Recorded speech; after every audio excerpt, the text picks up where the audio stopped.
contente de vous retrouver. Je ne vais pas vous parler très longuement, simplement c'est l'occasion de vous dire aujourd'hui que l'engagement a été tenu.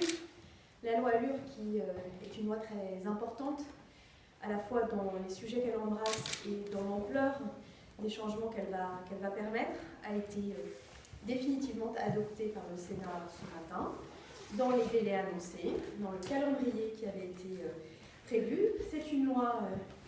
qui s'est attaquée à nombre de sujets, dont certains qui ne sont pas encore très visibles, mais qui avaient été laissés en jachère. Je pense en particulier à la loi de 1967 sur les copropriétés et à la loi de 1970 sur les professions immobilières. Nous avons donc mené ce chantier avec une méthode qui a rempli ses objectifs, dont je tiens à me féliciter, puisque c'est 9 mois de concertation et 9 mois de travail parlementaire, à peu près. La volonté d'avoir à la fois des convictions et une constance dans ces convictions qui a été non seulement affichée mais mise en œuvre dans la durée, mais aussi la volonté d'avoir une écoute permanente et un dialogue avec l'ensemble des parties prenantes, dont je n'ai qu'à me féliciter, et je crois que cette façon de travailler a été extrêmement porteuse et utile pour les uns et pour les autres. Je vais être assez rapide sur ce que la loi ALUR va changer dans la vie des Français, parce que c'est ça l'essentiel. On voit les débats législatifs, mais dans quelques semaines, dans quelques mois, puisque le calendrier des décrets d'application, que je peux maintenant communiquer au moins à grands traits, est celui du mois de juillet pour la mise en œuvre des dispositions relatives aux professionnels de l'immobilier, notamment à la régulation des honoraires perçus par les professionnels, et puis de l'automne en Ile-de-France et la fin de l'année sans doute pour le reste des territoires tendus, pour ce qui est de l'encadrement des loyers. Donc l'idée est bien que la mise en œuvre de cette loi soit effective dès l'année 2014. C'est un chantier important, mais je crois que ce sont des mesures attendues. L'encadrement des loyers, c'est l'objectif de mettre fin aux hausses excessives, mais surtout d'en faire baisser un certain nombre qui ont ces dernières années subi des augmentations importantes et qui ne sont plus compatibles avec les niveaux de revenus des habitants de notre pays. C'est une loi qui va mettre en œuvre désormais la garantie universelle des loyers. La garantie universelle des loyers, c'est un rendez-vous, parce que j'ai entendu énormément de choses. J'ai entendu qu'elle avait changé, qu'elle avait été amoindrie. Je tiens à vous dire qu'elle est exactement la même que celle qui avait été prévue. La seule véritable différence, puisque je crois l'avoir dit devant vous ici au même endroit, c'est que nous avons décidé de ne pas appliquer une taxe sur les propriétaires et sur les locataires, mais la bulle sera universelle et s'adressera sans aucune discrimination à l'ensemble des locataires. Elle sera automatique puisqu'elle figurera sur le bail type, puisque c'est une autre nouveauté de la loi ALUR. Il y aura désormais un bail type auquel les propriétaires et les locataires devront se conformer, ce qui permettra de la transparence de la relation entre propriétaires et locataires, et sa mise en œuvre se substituera à la caution. Elle aura comme autre caractéristique d'être gratuite pour les uns et pour les autres, puisqu'elle permettra de faire diminuer les dépenses qui existent déjà, notamment en agissant comme un outil de prévention des expulsions. La simplification des démarches pour les locataires et pour les propriétaires est également au menu de la mise en œuvre de cette loi, puisque à la fois dans l'exercice des professions immobilières, que ce soit les syndics ou les agences, les relations seront plus transparentes, mais la question de la relation entre propriétaires et locataires sera simplifiée par la mise en œuvre des documents types, le bail, j'en ai parlé, mais également l'état des lieux types qui donnait lieu à de nombreux contentieux, voire à de nombreux mécontentements de part et d'autre. J'avais dit qu'il fallait mettre fin aux abus des marchands de liste. La loi ALUR a donc adopté cette disposition qui mettra définitivement fin à tous les abus, puisque les marchands de liste devront avoir l'exclusivité des logements qui figureront sur les listes qu'ils vendent, ce qui supprimera ces trappes à situation difficile que vivent nombre d'ailleurs de gens pas issus de la région dans laquelle ils arrivent et qu'ils considèrent être un moyen plus rapide et moins coûteux, et qui étaient souvent simplement de fausses informations. Évidemment que toute la question autour des copropriétés est un enjeu décisif, à la fois dans la prévention des difficultés auxquelles doivent faire face les copropriétés, avec la création du fonds de travaux. Je Je pense que là, nous avons une mesure importante qui permettra de prévenir les impossibilités de réaliser des travaux par les copropriétaires, mais aussi dans la relation avec les syndics, avec la généralisation, notamment du compte séparé, qui permettra une vraie transparence de l'activité des syndics et qui permettra aussi de remettre ces professionnels dans un mode de fonctionnement où ils seront rémunérés par leur mission et pas par le placement de produits financiers. Je le dis, cette loi a aussi pour objectif que les professionnels interviennent dans les meilleures conditions. Je reprends le mot de Jean-François Huet, se sont développés autour de la crise du logement des braconniers de l'immobilier. Cette loi permettra de mettre un terme à ces pratiques et de valoriser les professionnels qui exercent bien leur métier. Nous avons évidemment un chapitre très important qui, je le redis, a été voté à l'unanimité par les parlementaires du Sénat et de l'Assemblée nationale, de toute famille politique, qui vise à lutter contre les marchands de sommeil. L'instauration notamment de l'impossibilité pour un propriétaire condamné pour ce type de délit de racheter un bien mettra fin à ces contaminations dans certains immeubles, voire même dans certains quartiers, qui laissaient les élus locaux et les habitants assez démunis. Enfin, il y a aussi de l'innovation, l'habitat participatif, la reconnaissance de logements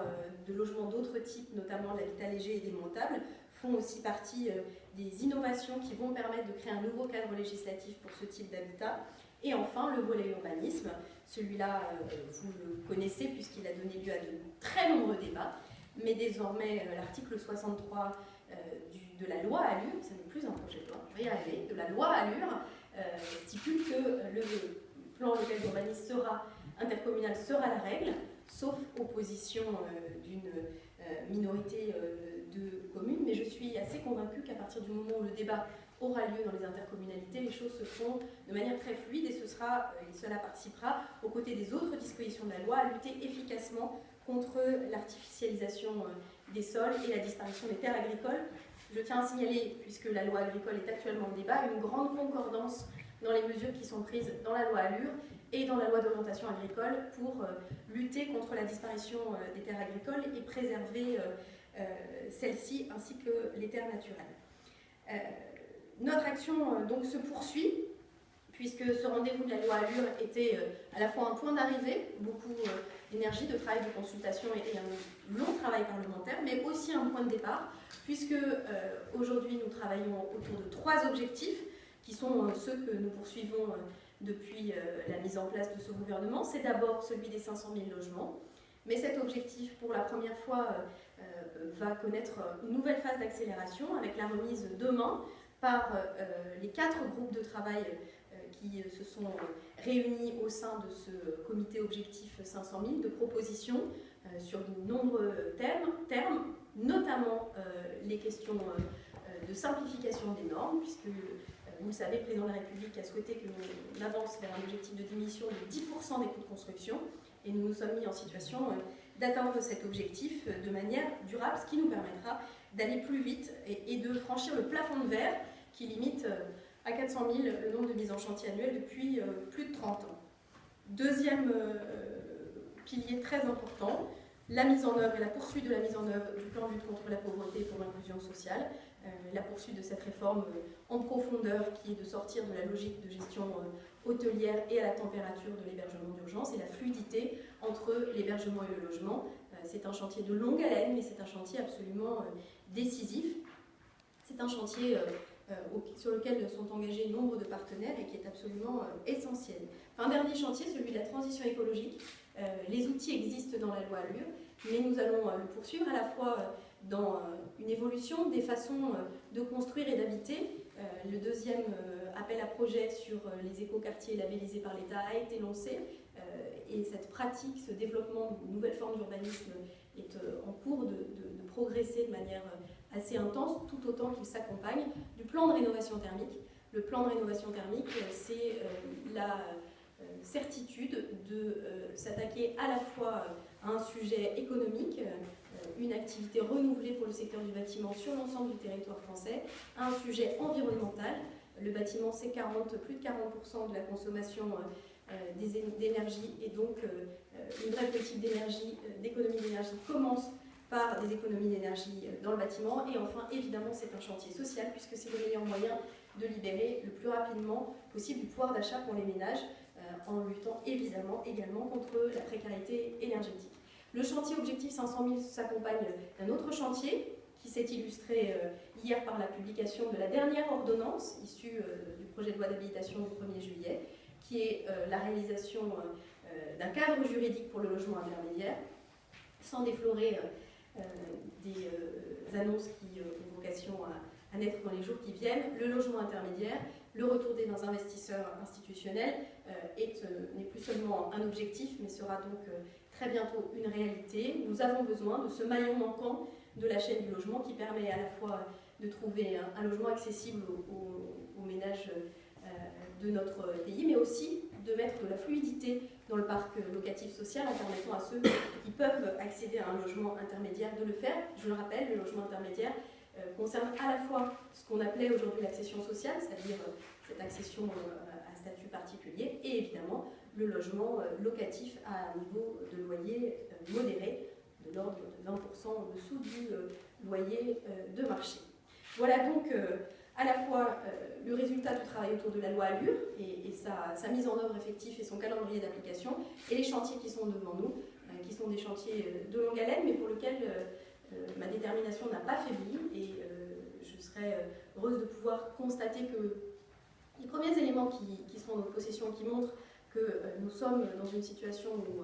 après une période très difficile, le secteur de l'immobilier et du logement est en passe de pouvoir avoir un horizon plus dégagé. Notre responsabilité est donc de créer le cadre qui permettra à celui-ci de se déployer. Eh bien, je suis à votre disposition.